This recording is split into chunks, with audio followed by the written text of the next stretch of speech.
Hello friends, welcome to our channel Utkal study +3। आज आम +3 second semester core paper 4 education ऑनर्सर प्रथम अध्याय पढ़ा। प्रथम अध्यायर आम गोटे वीडियो ऑलरेडी कर सारी। से वीडियो कौन पढ़ी ना आम पढ़ी कि शिक्षादान अर्थ और संज्ञा विषय पढ़ी। जदि से वीडियो देखी न ताहले जाकि डिस्क्रिप्शन बॉक्स रे से वीडियो लिंक दिखाई कि तुम जाकि प्लेलिस्ट अच्छी से वीडियो देखी नब। तो आज आम कौन पढ़ा ना आज आम पढ़ा शिक्षादान प्रकृति और वैशिष्ट्य कौन ना शिक्षादान प्रकृति और वैशिष्ट्य कौन कौन रही विषय पढ़ा। जदि वीडियोटी भल लगे ताहले लाइक कमेंट एंड शेयर करने जमा भूलिए ना। तो देख कौन कारण वीडियो अपलोड हो पार ना यूट्यूब रे गोटे कौन प्रोब्लेम आसी से वीडियो अपलोड हो पार ना। जदि ये वीडियोटा अपलोड हो ना मु तो बहुत वीडियो गुड़िक तैयारी करी किंतु अपलोड करुँची से अपलोड हो ना तार कारण मु तो सेटा जानी। जदि ये वीडियोटा अपलोड हो ताहले भल कथा से वीडियो लेट रे आसुची। जदि वीडियो अपलोड हो गला ताहले बहुत भल कथा। तो देख एटारे अच्छी प्रथम शिक्षादान प्रकृति। इस गोटे उत्तम शिक्षादान निमंते कौन कौन दरकार ना गोटे शिक्षक शिक्षार्थी और गोटे परिवेश शिक्षा ये तीनोटी जदि गोटे भल अच्छी ताहले शिक्षादानटी फलप्रद होता है गोटे लाभदायक होता है। तो सही शिक्षादान कौन कौन प्रकृति और वैशिष्ट्य रही देखी नवा। तो प्रथम वैशिष्ट्य अच्छी शिक्षादान एक त्रिपाक्षिक प्रक्रिया अटे। माने शिक्षार तीनोटी पक्ष अच्छी। गोटे पक्ष होची शिक्षक गोटे पक्ष शिक्षार्थी गोटे पक्ष होची शिक्षा परिवेश। ये तीनोटी जदि नहला ताहले शिक्षादानटी हो पारिबो नाही। तेणु शिक्षादान एक त्रिपाक्षिक प्रक्रिया अटे। तापर सेकेंड अच्छी शिक्षादान एक आंतः संबंधी प्रक्रिया। माने शिक्षादान जेते बेले शिक्षक देउछंती गोटे आंतः संबंधी प्रक्रिया अटे। माने यह शरीर भितर होता है माने आम ताकू देखी पार ना। माने एबे देख मु तुमको जहाँ किसी कहूँ तुम ताकू अनुभव करुच शुणी पारुच किंतु तुम देखी पारुन। यह गोटे आत्म संबंधी प्रक्रिया अटे बुझिपार। तो आम शरीर भितर अच्छे आम ताकू देखी पारुनु अनुमान कर पार। से शिक्षादान एक आंतः संबंधी प्रक्रिया अटे। तापर 3 नंबर अच्छी शिक्षादान एक कला तथा विज्ञान। शिक्षादान कौन अटे ना उभय से गोटे कला अटे और कि विज्ञान भी अटे। ये टीचिंगटा कौन हो ना यह गोटे आर्ट्स और गोटे साइंस उभय दुईटे अच्छी। दुईटी शिक्षादान दुईटी उभय दुईटी अटे। तापर 4 नंबर अच्छी शिक्षादान उभय औपचारिक और अनौपचारिक श्रेणी प्रकोष्ठ मध्य एवं बाहर मध्य। माने शिक्षादान कौन ना सेटा शिक्षादान माने शिक्षानुष्ठान विद्यालय चारिकांथ मध्य शिक्षादान दि जाए और से श्रेणी कक्ष बाहर दि जाए कि देख एबे जो तुमको मुझे कहूँ सेटा तो कौन से विद्यालय तुमको पाठ पढ़ाऊ ना। माने यहाँ मुझे घरे पाठ पढ़ाऊँ कि बाहर पाठ पढ़ाऊँ। तो यहाँ कौन हो यह गोटे हूँ अनौपचारिक शिक्षा। माने यह श्रेणी कक्ष माने श्रेणीर चारिकांथ मध्य शिक्षा सीमित नुहे शिक्षादानटा सीमित नुहे। तुम यदि से विद्यालय चारिकांथ मध्य तुमको जो शिक्षादान देवी ताहले ताहा औपचारिक शिक्षा औपचारिक शिक्षा। किंतु तुमको एबे जो मु बाहर दउची कि मु घरे थी तुमको जो पढ़ाऊँगी ता कौन हे ताहा अनौपचारिक शिक्षा।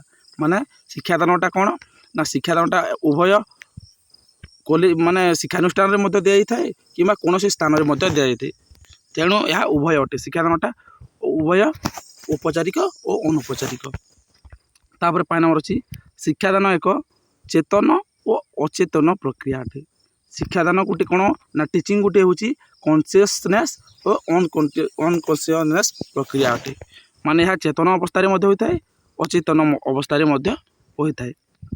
तापर 6 नंबर अच्छी शिक्षादान सामाजिक परिवेश रे संगठित होता है।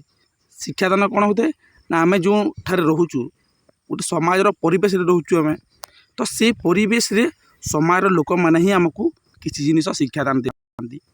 सेटा विद्यालय होता विद्यालय गोटे समाज आम जो बसवास कर गोटे समाज। तो से सामाजिक परिवेश रे ही आमको किसी जी भी किसी ना किसी आमको शिखाऊँ किसी जिनिस शिखेबा कहते शिक्षादान। ତାହା ସମୟର ଲୋକମାନେ ହିଁ ତ ଆମକୁ ଶିଖାଉଛନ୍ତି ନା। ସେଥିପାଇଁ ଶିକ୍ଷାଦାନ ସାମାଜିକ ପରିବେଶ ଦ୍ୱାରା ସଂଗଠିତ ହୋଇଥାଏ। ତାପରେ 7 ନମ୍ବର ଅଛି ଶିକ୍ଷାଦାନ ଏକ ପ୍ରଗତିଶୀଳ ଯାହା ସମୟ ଓ କାଳ ସହିତ ସମ୍ବନ୍ଧିତ ରଖିଥାଏ। ମାନେ ଶିକ୍ଷାଦାନ ଗୋଟେ କ'ଣ ନା ଟିଚିଂ ଗୋଟେ ହେଉଛି ପ୍ରଗତିଶୀଳ, ମାନେ ତା ଷ୍ଟପ୍ ହେଇକି ନଥାଏ। ତୁମେ କିଛି ଜିନିଷ ଦେଖ ସମୟ କାଳ ସହିତ ତୁମେ ଚେଞ୍ଜେସ୍ ହେଉଛ। ମାନେ ତୁମେ ପ୍ରଥମେ କ'ଣ ପଢ଼ୁଥିଲ, ଏକ ଦୁଇ ପଢ଼ିଲା ବେଳେ ଯେଉଁ ବହିଟା ପଢ଼ୁଥିଲ, କିନ୍ତୁ ଏବେ କିଛି ନୂଆ ଜିନିଷ ମାନେ ପାଠ ପଢ଼ୁଛ। ଦେଖ 1ରୁ 10 ପଢ଼ିଲା ପର୍ଯ୍ୟନ୍ତ ଏଜୁକେସନ୍ ସବଜେକ୍ଟଟା ନଥିଲା, ତୁମେ ଏଜୁକେସନ୍ ସବଜେକ୍ଟଟା ଗୋଟେ ପାଠ ପଢ଼ିଲ, ମାନେ କିଛି ନା କିଛି ଜିନିଷ ତୁମ ଚେଞ୍ଜେସ୍ ହେଉଛି। ଇଥିକ୍ସ ଆଣ୍ଡ ଭ୍ୟାଲ୍ୟୁଜଟା ନଥିଲା, ତୁମେ ଇଥିକ୍ସ ଆଣ୍ଡ ଭ୍ୟାଲ୍ୟୁଜ୍ ପଢ଼ିଲ। ତ ଏଇଟା କ'ଣ ହେଉଛି ସମୟ କାଳ ସହିତ ସମ୍ବନ୍ଧିତ, ମାନେ ଚେଞ୍ଜେସ୍ ହେଉଛି। ଶିକ୍ଷାଦାନଟା ପ୍ରଗତିଶୀଳ ହୋଇକି ମାନେ ଗୋଟେ କ'ଣ ହେଉଛି ଶିକ୍ଷାଦାନଟି ଗୋଟେ ପ୍ରଗତିଶୀଳ ହେଉଛି, ମାନେ ଏହା ସମୟ ଓ କାଳ ସହିତ ପରିବର୍ତ୍ତନ ହେଉଛି। ମାନେ ତୁମକୁ ମୁଁ ଆଜି କିଛି ଜିନିଷ ଶିଖାଇଲି, ତୁମେ କ'ଣ କରିବ ନା ପରବର୍ତ୍ତୀ ସମୟରେ ତୁମେ ଅନ୍ୟ କିଛି ଲୋକଙ୍କୁ ଆଉ କିଛି ଶିଖେଇବ। ସେମାନେ କିଛି ଜିନିଷ ଶିଖିଲା ପରେ ଅନ୍ୟ କିଛି ଜଣ ଲୋକଙ୍କୁ ସେମାନେ ଶିଖେଇବେ। ତ ଏହା ଷ୍ଟପ୍ ହେଇକି ଥୋଡ଼େ ନା ରହୁଛି। ତୁମେ ଶିଖାଉଛ, ମୁଁ ତୁମକୁ ଶିଖାଉଛି, ତୁମେ ଅନ୍ୟ କାହାକୁ ଶିଖାଉଛ, ସେ ଅନ୍ୟ କାହାକୁ ଶିଖାଉଛି, ମାନେ ଏହା ପ୍ରଗତିଶୀଳ ହେଉଛି। ତାପରେ ନେକ୍ସଟ ଅଛି 8 ନମ୍ବର ଶିକ୍ଷାଦାନ ସଦାସର୍ବଦା ଯୋଗାଯୋଗ ଦକ୍ଷତା ଦ୍ୱାରା ପ୍ରଭାବ ବିସ୍ତାର କରିଥାଏ। ମାନେ ଦେଖ ଶିକ୍ଷାଦାନ ସବୁବେଳେ କ'ଣ କରିଥାଏ ନା ଯୋଗାଯୋଗ ଦକ୍ଷତା ଦ୍ୱାରା ପ୍ରଭାବ ବିସ୍ତାର କରିଥାଏ। ମାନେ ଯୋଗାଯୋଗ ମାନେ କ'ଣ, ମୁଁ ତୁମକୁ ଯେପରି ଦେଖ କହିଲି, ମାନେ ମୁଁ ତୁମକୁ କିଛି ଜିନିଷ ଶିଖେଇଲି, ସେଟା କ'ଣ ହେଲା ନା ଆଉ ଗୋଟେ ଠାଣକୁ ବିସ୍ତାର ହେଲା। ତୁମେ କିଛି ଜିନିଷ ଶିଖିଲ, ତୁମେ କିଛି ଜିନିଷ ଅନ୍ୟ କିଛି ଜଣଙ୍କୁ ଶିଖେଇଲ, ତ ସେଇଟା କ'ଣ ହେଉଛି ନା ବିସ୍ତାର ହେଉଛି। ମାନେ ଗୋଟେ ତୋର ଯୋଗାଯୋଗ, ମୁଁ ତୁମକୁ ଗୋଟେ ନୂଆ ଷ୍ଟାଇଲ୍ରେ ପାଠ ପଢ଼ାଇବି, ତୁମେ କିଛି ଜିନିଷ ଶିଖିବ, ତାପରେ ସେଇଟା ମୋ ଷ୍ଟାଇଲ୍ର ପାଠ ପଢ଼ା ତୁମେ କିଛି ଜିନିଷ ଶିଖିଯିବ, ତାହା ମୋ ଭଳିଆ ତୁମେ ଆଉ କିଛି ଜିନିଷକୁ ଆଉ କିଛି ଲୋକକୁ ପାଠ ପଢ଼ାଇବ। ତ ମୋର ପ୍ରଭାବ ଏଇ ତୁମର ଶିକ୍ଷାଦାନ ପ୍ରଭାବ ଉପରେ ଅଛି ନା ଅଛିନି। ମୁଁ ତୁମକୁ ଯାହା କିଛି ଶିକ୍ଷାଦାନ ଦେଉଛି, ମୁଁ ଯେଉଁ ଶୈଳୀରେ ତୁମକୁ ପାଠ ପଢ଼ାଉଛି, ତୁମେ ସେହି ଶୈଳୀରେ ଯଦି ପାଠ ପଢ଼ାଇଲ, ତାହେଲେ ତୁମ ଶିକ୍ଷାଦାନ ଉପରେ ମୋର ପ୍ରଭାବ ରହିଛି ନା ରହିନି, ନିଶ୍ଚୟ ରହିବ। ବୁଝିପାରୁଛ ତ। ତାପରେ ନେକ୍ସଟ ଅଛି 9 ନମ୍ବର ଶିକ୍ଷାଦାନ ସଦା କାର୍ଯ୍ୟ ସମ୍ବନ୍ଧୀୟ। ଶିକ୍ଷାଦାନ ଗୋଟେ କ'ଣ କାର୍ଯ୍ୟ ସମ୍ବନ୍ଧୀୟ। ଏହା ତୁମକୁ ଦେଖ କିଛି ନା କିଛି ହେଉଛି ତୁମକୁ ଗୋଟେ କାର୍ଯ୍ୟ କରିବା।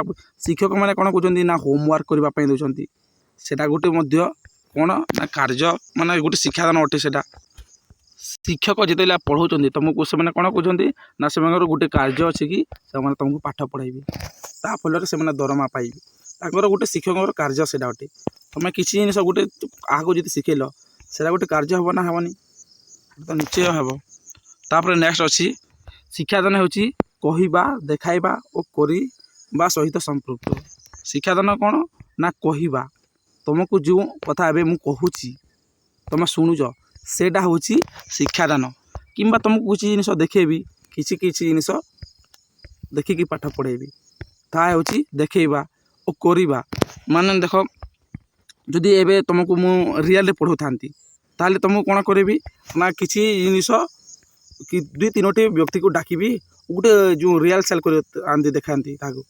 କିମ୍ବା ସାଇନ୍ସ ପାଠ ପଢ଼ାଇଲା ବେଳେ ଗଛ ଗୁଡ଼ିକ ଦେଖାଇବେ, ଚେର, ସେମାନଙ୍କୁ ଗୋଟେ ଏକ୍ସପେରିମେଣ୍ଟ କରିକି ଦେଖାଇବେ। ବୁଝିପାରୁଛ ତ। ସେ କେମିକାଲ ଏଠାକୁ ମିଶାଇବେ, H2O ସହିତ ଏଇଟା କ'ଣ ମିଶାଇବେ, ସେଇଟା ଗୋଟେ ଅଲଗା କିଛି ଜିନିଷ, କୌଣସି ଅଲଗା ଅମ୍ଳ ତିଆରି ହେଇଯିବ। ସେଇଟା ହେଉଛି କରିକି ଦେଖାଇବା। ତେଣୁ ଶିକ୍ଷାଦାନ ହେଉଛି କ'ଣ ନା କହିବା, କରିକି ଦେଖାଇବା ଓ କରିବା, ଦେଖାଇବା ଓ କହିବା, ଏ 3ଟି ଅଟେ। ତାପରେ 11 ନମ୍ବର ଅଛି ଶିକ୍ଷାଦାନ ଏକ ମୁହାଁମୁହିଁ ସାକ୍ଷାତ।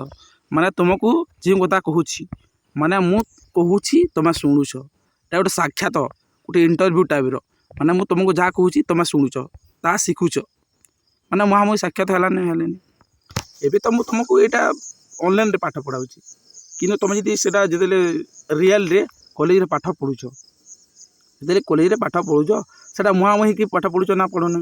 ଶିକ୍ଷକ ତୁମ ମୁହଁ ଦେଖିକି ପାଠ ପଢ଼ୁଛନ୍ତି, ତୁମେ ତୁମର ମୁହଁ ଶିକ୍ଷକଙ୍କୁ ଦେଖିକି ପାଠ ପଢ଼ୁଛ। ଏଇଟା ଗୋଟେ ମୁହାଁମୁହିଁ ସାକ୍ଷାତ ଅଟେ, କ'ଣ ନା ଶିକ୍ଷାଦାନଟା। ତା 12 ନମ୍ବର ଅଛି ଶିକ୍ଷାଦାନ ଏକ କାର୍ଯ୍ୟାବଳୀ ବ୍ୟବସ୍ଥା ଯେଉଁଥିରେ ଅନେକ ଗୁଡ଼ିଏ ପ୍ରକାରର ରହିଥାଏ ଯାହା ଶିକ୍ଷାର୍ଥୀର ବ୍ୟବହାର ଓ ସୂଚୀ ସମ୍ବନ୍ଧିତ। କ'ଣ ନା ଦେଖ ଏହା ଗୋଟେ କାର୍ଯ୍ୟ ଶିକ୍ଷକଙ୍କର ଗୋଟେ କାର୍ଯ୍ୟ ଅଟେ। କ'ଣ ନା ଶିକ୍ଷାଦାନଟା ଯେଉଁଠାରେ ଅନେକ ପ୍ରକାର ରହିଥାଏ ଯାହା ଶିକ୍ଷାର୍ଥୀର ବ୍ୟବହାରକୁ ସହିତ ସୂଚିତ କରିଥାଏ। ତୁମର ବ୍ୟବହାରଟା କିପରି ତାହା ସୂଚାଇ ଦେବ। ଯଦି ଶିକ୍ଷାଦାନ ମାଧ୍ୟମରେ ସୂଚାଇ ଦେବ, ଶିକ୍ଷକ ଆସିକି ତୁମକୁ ପାଠ ପଢ଼ାଇ ଦେବେ, ତ ତୁମର ଯଦି ବ୍ୟବହାର ଭଲ ଥିବ, ମାନେ ତୁମେ ଯଦି ଜ୍ଞାନ ବେଶୀ ଆହରଣ କରିଛ, ତାହେଲେ ତୁମର ବ୍ୟବହାର ମଧ୍ୟ ସୂଚାଇ ଦେବ। ସେଥିରୁ ଏଇଟା ମଧ୍ୟ ଶିକ୍ଷକ ଜାଣିପାରିଥାନ୍ତି କି ଇଏ ଗୋଟେ କେମିତି ଷ୍ଟୁଡେଣ୍ଟ ବୋଲି। ବୁଝିପାରୁଛ ତ। ତାପରେ 13 ନମ୍ବର ଅଛି ଶିକ୍ଷାଦାନ ଶିକ୍ଷଣକୁ ସୁଗମ କରିଥାଏ। ଶିକ୍ଷାଦାନ ଶିକ୍ଷଣକୁ କ'ଣ କରିଥାଏ ନା ସୁଗମ କରିଥାଏ, ମାନେ ଅତି ସହଜ କରିଦେଇଥାଏ। ଶିକ୍ଷାଦାନ ତୁମକୁ ମୁଁ କିଛି ଜିନିଷ ଶିଖେଇଲି, ତାହେଲେ ତୁମେ ସେଇ ଜିନିଷକୁ କିଛି ଜିନିଷ ଶିଖିଲ, ତାହା ତୁମକୁ ଅତି ଇଜି ଲାଗିଲା, ତ ଅତି ତୁମେ ଶୀଘ୍ର ଶିଖିପାରୁଛ। ସେଥିପାଇଁ ଶିକ୍ଷାଦାନ ଶିକ୍ଷଣକୁ ସୁଗମ କରିଥାଏ। ତାପରେ ନେକ୍ସଟ ଅଛି ଶିକ୍ଷାଦାନ ଶିକ୍ଷକ ବ୍ୟବହାର କିମ୍ବା ଜନସାଧାରଣଙ୍କର ଶିକ୍ଷକଙ୍କ କାର୍ଯ୍ୟ ଦ୍ୱାରା ପର୍ଯ୍ୟବେକ୍ଷଣ କରାଯାଇ ପାରିଥାଏ। ମାନେ ଦେଖ ଶିକ୍ଷାଦାନ ପାଇଁ ଯେଉଁ ଶିକ୍ଷକ ଶିକ୍ଷାଦାନ କରିଥାନ୍ତି ସେମାନେ କ'ଣ କରିଥାନ୍ତି ନା ସେ ଜନସାଧାରଣଙ୍କର ବା ଶିକ୍ଷାର୍ଥୀମାନଙ୍କର ଯେଉଁ ସେ କାର୍ଯ୍ୟକୁ ଅବଜର୍ଭ କରିପାରିଥାନ୍ତି। କିଏ ନା ଶିକ୍ଷକ ଅବଜର୍ଭ କରିପାରିଥାନ୍ତି, ମାନେ ସେମାନେ ମାପି ପାରିବେ କି ନା କେଉଁ ବ୍ୟକ୍ତିଟା କେତେ ପରିମାଣରେ ଜ୍ଞାନ ଆହରଣ କରିଛି, ତାହା କିଏ ଶିକ୍ଷକ ଶିକ୍ଷାଦାନ ଦେଇକି ସେମାନେ ଅବଜର୍ଭ କରିପାରିବେ, ପର୍ଯ୍ୟବେକ୍ଷଣ କରିପାରିବେ ଶିକ୍ଷକ। ତାପରେ 15 ନମ୍ବର ଶିକ୍ଷାଦାନ ଶିକ୍ଷାର୍ଥୀ ନିମନ୍ତେ ଏକ ମହୌଷଧି। ଶିକ୍ଷାଦାନ ଶିକ୍ଷାର୍ଥୀ ପାଇଁ କ'ଣ ଅଟେ ନା ଗୋଟେ ମହାନ ମହାଔଷଧି ଅଟେ। ମାନେ ସେ ଯଦି କିଛି ଜିନିଷ ଶିଖିଲା ତାହେଲେ ତାକୁ କାମ ଦେଉଛି, ମାନେ ବହୁତ ଗୋଟେ ଔଷଧ ସଦୃଶ। ବୁଝିପାରୁଛ ତ, ଗୋଟେ ଔଷଧ ସଦୃଶ ଅଟେ। ତାପରେ ନେକ୍ସଟ ଅଛି ଶିକ୍ଷାଦାନ ଶିକ୍ଷଣକୁ ଉତ୍ସାହିତ କରିଥାଏ, ଆଗେଇଥାଏ, ସନ୍ତୁଳିତ କରିଥାଏ ଓ ସୁସଙ୍ଗତ କରିଥାଏ। ମାନେ ଶିକ୍ଷାଦାନ ଶିକ୍ଷଣ କ'ଣ କରିଥାଏ ନା ଦେଖ ଯଦି ତୁମକୁ ଭଲସେ ପାଠ ପଢ଼ାଇବେ ଶିକ୍ଷକ, ତାହେଲେ ତୁମେ କିଛି ଜିନିଷ ଶିଖିବା ପାଇଁ ଉତ୍ସାହିତ ହେବ। ଓ ତୁମେ ଉତ୍ସାହିତ ହେଲେ କ'ଣ ହେବ ନା ମନ ଧ୍ୟାନ ଦେଇକି ପଢ଼ିଲେ ତୁମେ ଆଗକୁ ବଢ଼ିଲେ କ'ଣ ହେବ ତୁମେ ତୁମର ଲକ୍ଷ୍ୟକୁ ପାଇପାରିବ। ବୁଝିପାରୁଛ ତ। ତାପରେ ନେକ୍ସଟ ଅଛି ଶିକ୍ଷାଦାନ ପର୍ଯ୍ୟବେକ୍ଷଣ କୌଶଳ ମାଧ୍ୟମରେ ମାପ କରାଯାଇଥାଏ ଓ ପରିମାଣରେ ପ୍ରକାଶ କରାଯାଇଥାଏ। ଠିକ୍ ଯେପରି ମୁଁ ତୁମକୁ କହିଲି ଶିକ୍ଷକ କ'ଣ କରିବେ ନା ଶିକ୍ଷାଦାନ ଦେବେ ଓ ସେ ଶିକ୍ଷାଦାନକୁ ବିଭିନ୍ନ କୌଶଳରେ, ସେମାନେ କୌଶଳ ମାନେ କ'ଣ ତୁମକୁ ପ୍ରଶ୍ନ ପଚାରିବେ କିମ୍ବା ତୁମକୁ ହୋମୱାର୍କ ଦେଇଦେବେ। ଯେ ଭଲସେ ଲେଖିକି ସେ ତା'ର ଆଚରଣକୁ ମାନେ ତା'ର ବ୍ୟବହାରକୁ ସେ କେତେ ମାତ୍ରାରେ ଶିକ୍ଷା ଗ୍ରହଣ କରିପାରିଲା, ସେ କେତେ ମାତ୍ରାରେ ବୁଝିପାରିଲା, ତାକୁ ଶିକ୍ଷକ ଅବଜର୍ଭ କରିପାରିବେ। କେତେ ପରିମାଣରେ ସେ କ'ଣ ମାନେ ଶିକ୍ଷାଦାନ ଆହରଣ କରିପାରିଛି ତାକୁ ଅବଜର୍ଭ କରିପାରିଥାନ୍ତି। ତାପରେ ଅଛି 18 ନମ୍ବର ଶିକ୍ଷାଦାନ ଏକ ନିରବଚ୍ଛିନ୍ନ ପ୍ରକ୍ରିୟା ଯାହା ପ୍ରଶିକ୍ଷଣରୁ ପ୍ରବର୍ତ୍ତନାକୁ ନେଇଯାଇଥାଏ। ମାନେ ଏହା ଗୋଟେ ନିରବଚ୍ଛିନ୍ନ ପ୍ରକ୍ରିୟା ଅଟେ। ମାନେ ତୁମକୁ ମୁଁ ଏବେ ଶିଖେଇଲି, ତୁମେ ଅନ୍ୟ ଜଣକୁ ତୁମେ ଶିଖିଲ, ତାପରେ ଅନ୍ୟ ଜଣକୁ ତୁମେ ଶିଖେଇଲ, ସେ ଗୋଟେ ଅନ୍ୟ ଜଣକୁ ଶିଖେଇଲା, ଏମିତି ଭାବରେ ଚାଲୁଛି। କିମ୍ବା ଦେଖ ଅନ୍ୟ ପକ୍ଷରେ ଯଦି ଆମେ କହିବାକୁ ଯିବା, ତାହେଲେ ମୁଁ କିଛି ଜିନିଷ ଏବେ ଗୋଟେ ବ୍ୟକ୍ତିକୁ ଏବେ ତୁମକୁ କ'ଣ ପଢ଼ଉଛି ନା ଶିକ୍ଷାଦାନର ପ୍ରକୃତି ବା ବୈଶିଷ୍ଟ୍ୟ ପଢ଼ଉଛି, ତାହେଲେ ତୁମକୁ ନିରବଚ୍ଛିନ୍ନ ଭାବରେ ମାନେ ଷ୍ଟପ୍ ନ ହୋଇଥିବ, ତୁମକୁ ଜୀବନରେ ଯେତେ ଆଗକୁ ପାଠ ପଢ଼ିବ ତୁମକୁ ମୁଁ କିଛି ନା କିଛି ଜିନିଷ ଶିଖେଇବି। ତୁମକୁ ଏଇ ଅନଲାଇନ୍ ମାଧ୍ୟମରେ ନହେଲେ ମଧ୍ୟ ମୁଁ ଅନ୍ୟ କିଛି ଲୋକଙ୍କୁ ଆଉ କିଛି ନା କିଛି ଜିନିଷ ଶିଖାଇବି। ସେଇଟା ପାଠ ପଢ଼ା ରିଲେଟେଡ଼୍ ହେଉ କିମ୍ବା ଆଉ କିଛି ଜିନିଷ ରିଲେଟେଡ଼୍ ହେଉ, ମାନେ ମୁଁ କିଛି ଜିନିଷ ଶିଖାଇଲି ମାତ୍ର କି ସେଇଟା ହେଉଛି ଶିକ୍ଷାଦାନ। ବୁଝିପାରୁଛ ତ। ତାହା ହେଉଛି ଜନ୍ମରୁ ମୃତ୍ୟୁ ପର୍ଯ୍ୟନ୍ତ ଚାଲିଥାଏ। ଶିକ୍ଷା ଯେପରି ଆମେ ଜନ୍ମରୁ ମୃତ୍ୟୁ ପର୍ଯ୍ୟନ୍ତ ଆହରଣ କରିଥାଉ, ଠିକ୍ ସେପରି ଶିକ୍ଷାଦାନ ମଧ୍ୟ ନିରବଚ୍ଛିନ୍ନ ପ୍ରକ୍ରିୟା ଅଟେ। ଆମେ ଜନ୍ମଠାରୁ କିଛି ନା କିଛି ଜିନିଷ ମୃତ୍ୟୁ ପର୍ଯ୍ୟନ୍ତ ଲୋକମାନଙ୍କୁ ଶିଖାଇଥାଉ। ଆମେ କିଛି ଯଦି ଭଲ ଜିନିଷ ଗୋଟେ ଯଦି କହିବା, ତାହେଲେ ତାହା ମଧ୍ୟ ଗୋଟେ ଶିକ୍ଷାଦାନ ହେବ। ବୁଝିପାରୁଛ ତ। ତ ଆଜି ଆମେ ବହୁତ କିଛି ପଢ଼ିଲେ। ଦେଖ ବୋଲି 25ଟି ବାବଦ ଦେଇଛି, ତ ଆଜି ଆମେ ଟୋଟାଲ୍ 18 କି 19ଟା ଦେଖିଦେଲେ। ଯଦି ଭିଡ଼ିଓଟି ଭଲ ଲାଗିଛି ତାହେଲେ ଲାଇକ୍, କମେଣ୍ଟ ଆଣ୍ଡ ସେୟାର କରିବା ପାଇଁ ଜମା ଭୁଲିବେ ନାହିଁ ଓ ଆମ ଟେଲିଗ୍ରାମରେ ଜଏନ୍ ହେବା ପାଇଁ ମଧ୍ୟ ଜମା ଭୁଲିବେ ନାହିଁ। ନେକ୍ସଟ ଭିଡ଼ିଓରେ ଆମେ ଆଉ କିଛି ବିଷୟରେ ପଢ଼ିବା। ସେତେବେଳେ ପର୍ଯ୍ୟନ୍ତ ରହୁଛି, ଧନ୍ୟବାଦ।